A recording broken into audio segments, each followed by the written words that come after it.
While the city slept under a relentless storm, Central Hospital in São Paulo remained awake, bathed in dim, flickering fluorescent lights. My name is Rafael.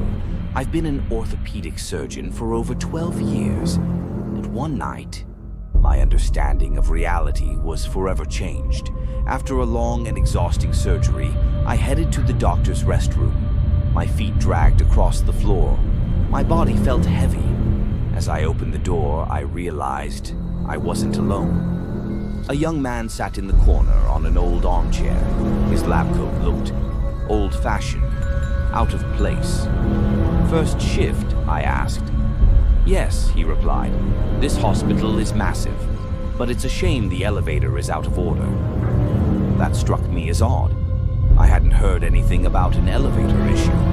But before I could ask more, I was called to an emergency on the 3rd floor.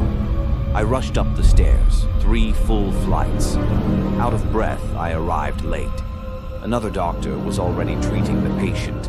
"What took you so long?" he asked. "The elevator isn't working," I said. He looked at me, puzzled. "What? I just used it 5 minutes ago. It's working fine." A strange feeling crept in. I told them about the young doctor I'd spoken to.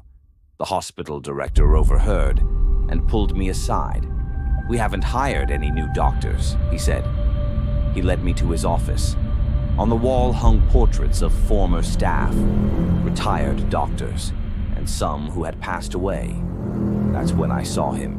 The same face, the man I'd spoken to just moments ago. The plaque read, "Dr. Arthur Pontes, deceased in 1998, elevator accident." I didn't have time to react. A loud, metallic crash echoed through the halls. We ran. The elevator had dropped to the ground floor. Thankfully, it was empty, but the security guard monitoring the cameras looked pale. "Doctor, someone was in there. I saw him just for a second. Then he vanished." In the following days, the story started. Nurses saw a man in a white coat walking down deserted hallways. A patient drew an angel in white with sad eyes on his medical chart. A janitor quit after seeing the elevator open by itself, and a man standing inside, smiling, then gone.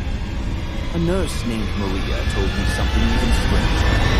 One night, while checking the morgue, she saw a woman rising out of one of the cold drawers, pale, floating, wearing the old ID badge of a head nurse who died in 1995.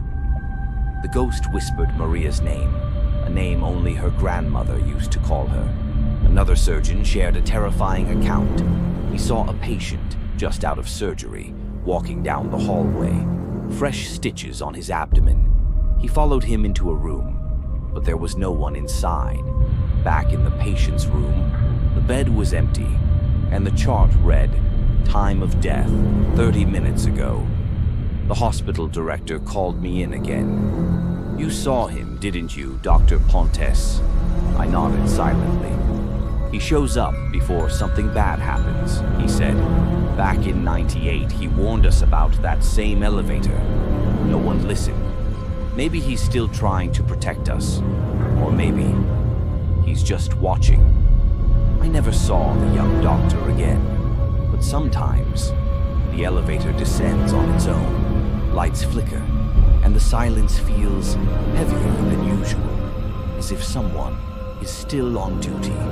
The unexplainable waits in the shadows, and not every ghost means harm. Some just want to be heard.